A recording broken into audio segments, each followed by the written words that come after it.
¿Cómo va? Muy buenas noches, bienvenidos y también bienvenidas a un nuevo programa de Desde el Conocimiento, como siempre acá en la pantalla de C5N. Son muchos los temas que vamos a conversar en el día de hoy para seguir aprendiendo, entre ellos los siguientes. Mira, el primero de los temas, investigador de la UBA, recibió el premio Fundación Bunge y Born 2024. Se trata de Alberto Piola, uno de los oceanógrafos más reconocidos y citados del mundo. Hoy vamos a conocer su historia y nos hablará del impacto del cambio climático en los océanos. Pero además otros temas que tendrán lugar en esta noche, como por ejemplo el siguiente: las jornadas de democracia y desigualdades de la Universidad Nacional de José C. Paz serán el 12 y el 13 de septiembre. Habrá más de 500 participantes.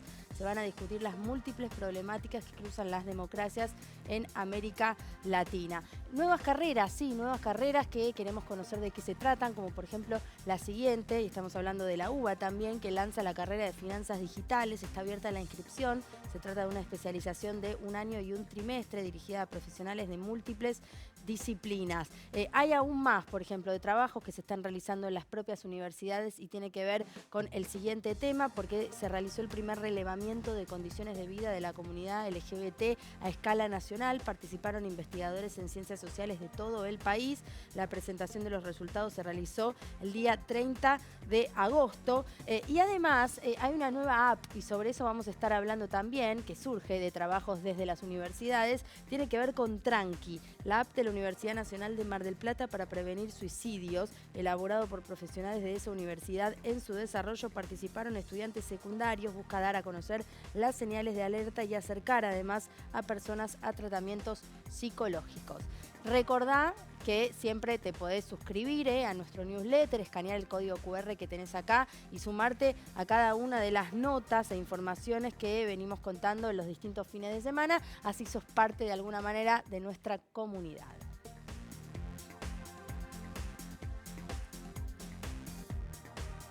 Es un orgullo para nosotros aquí desde el conocimiento tener presente a Alberto Piola por toda su trayectoria. Gracias, Alberto, por estar aquí con nosotros. Es licenciado en Oceanografía de la Universidad de Buenos Aires e investigador del CONICET también. ¿Y por qué digo que es un honor? No solamente para nosotros, fue reconocida evidentemente esa trayectoria hace no mucho, porque fuiste galardonado con el premio de la Fundación Bunge y Born 2024, así que felicitaciones. Comienzo felicitándote esta nota. Muchas gracias. Contanos un poquito sabemos que tiene que ver con la trayectoria, pero bueno, ¿cuál es la importancia, ¿no? y cómo impactó en vos este reconocimiento, este premio?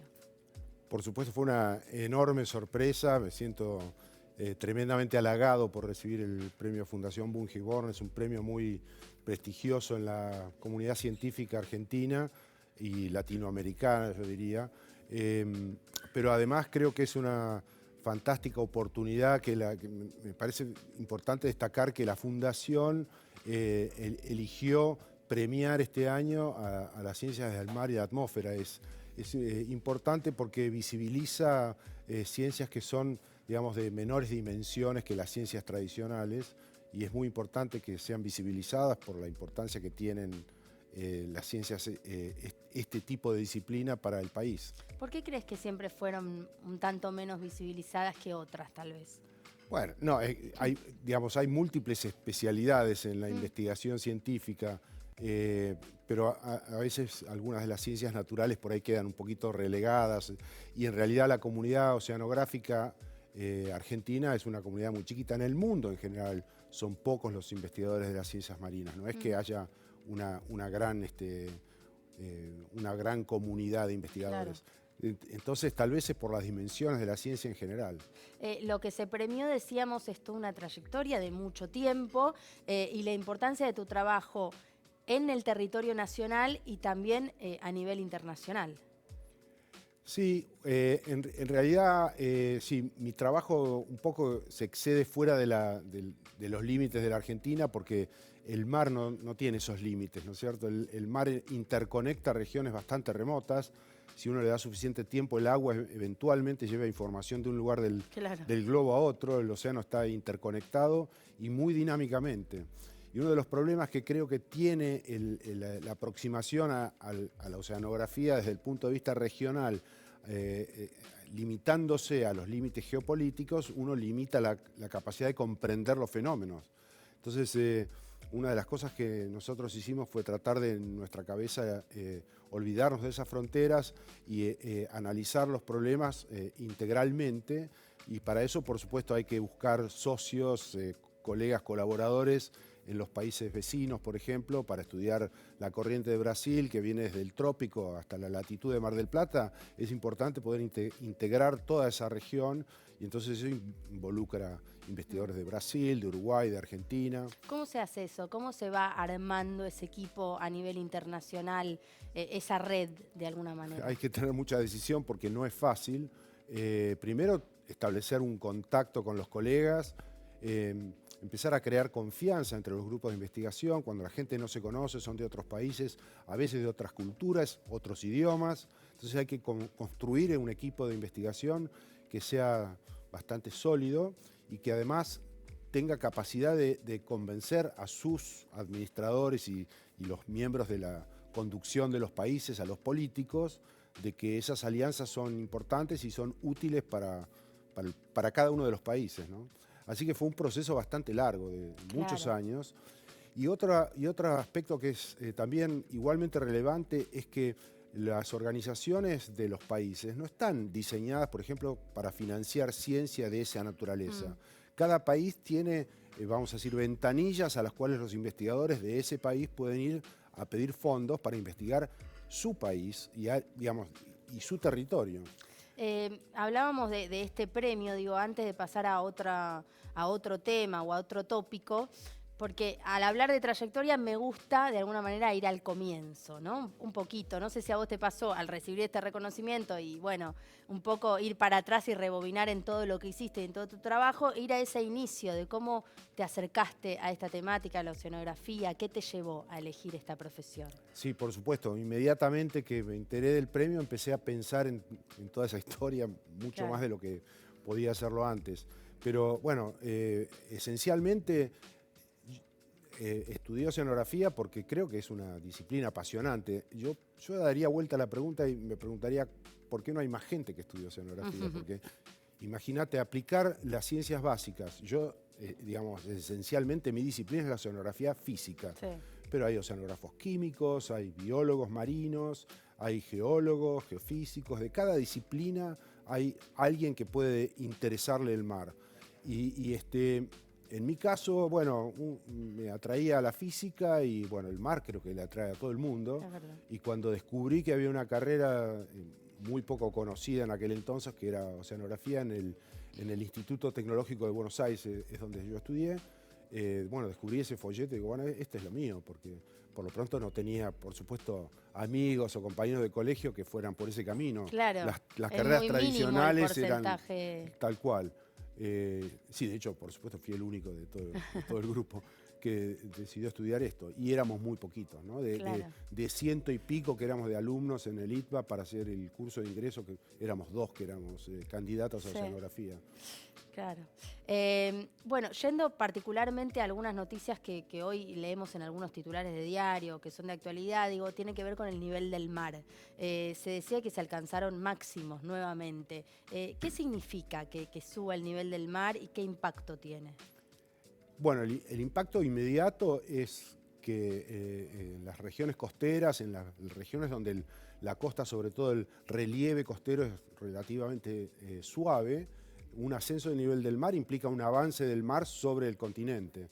Y para las poblaciones costeras eso es un riesgo potencial muy importante. De hecho, por ejemplo, en el Pacífico hay islas que están en un alto riesgo de básicamente tener que ser abandonadas porque el nivel del mar a relativamente corto plazo, tal cual. Son islas que tienen muy escaso relieve, muy poca altura sobre el nivel del mar y por lo tanto el riesgo en esos lugares es enorme. Y por supuesto no tienen escape porque son islas y básicamente van a tener que desplazarse a otros lugares. ¿Tiene una explicación que suceda esto? Sí, por supuesto. Hay 2 razones por las cuales el nivel del mar sube así a escala global. Una es el calentamiento del océano. Una vez que uno calienta el agua se expande, como la mayoría de los materiales, probablemente esta mesa también. Uno la calienta, se expande un poquito. El cemento. Entonces el agua se calienta, se expande y no tiene para dónde ir. El volumen, la única manera que se puede agrandar es subiendo el nivel.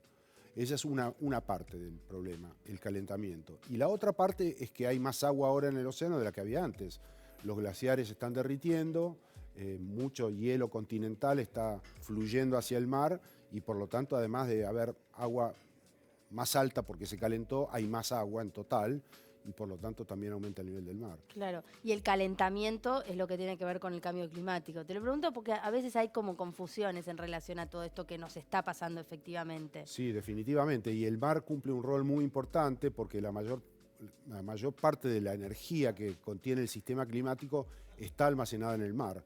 De hecho, del calentamiento global, la energía en exceso, el 90% de eso está en el agua, Claro. en el agua de mar. Claro. Y es importante tener un sistema de observación que permita detectar esos cambios. O sea, sabemos que el agua se está calentando porque la estamos midiendo ese calentamiento con una cantidad de observaciones, satélites, boyas que hacen perfiles automáticamente, cada 10 días hacen un perfil de la temperatura, muchas menos boyas que exploran el océano profundo. Ahí en la parte profunda del océano, por debajo de los 2000 metros, hay una escasez de observaciones muy importante y es relevante porque, como decía antes, ¿no? Un pequeño aumento de temperatura del agua implica mucha energía porque bueno, hay mucho océano, mucho volumen de agua en el océano y además porque el agua tiene esta capacidad de contener calor y por eso el calor del sistema climático está almacenado principalmente en el océano. Me imagino que además hay un montón de otras consecuencias negativas de esto, más allá del aumento del nivel del mar que implica que capaz algunas ciudades dejen de existir. Digo, todos los seres vivos que están en el mar, digamos, todo lo que implica el hábitat natural que era el mar, ahora que le está cambiando la temperatura, eso tiene consecuencias. Hay varias, sí, efectivamente. Hay varias consecuencias. Algunas son de tipo biológico, como las que vos decís. Las comunidades de seres vivos en el mar están habituadas a vivir en un ambiente determinado. Algunas más capaces de soportar cambios, otras menos capaces de soportar cambios. Entonces pueden ocurrir varias cosas. Una es que algunas comunidades, algunas especies se vean afectadas y disminuyan su abundancia. Otra es aquellas que tienen capacidad de desplazarse, es que se pueden desplazar hacia lugares más parecidos a lo que tenían anteriormente y de hecho eso está ocurriendo, están detectándose migraciones de algunas especies hacia los polos, o sea, lentamente por supuesto, no es que se vayan del Ecuador al polo, pero se van desplazando en esa dirección en busca de ambientes más parecidos a sus hábitats naturales. Hoy los trabajos, ¿por dónde están pasando? ¿Por esto, por esta temática de lo que está pasando en los mares en cuanto al calentamiento o por alguna otra cuestión también?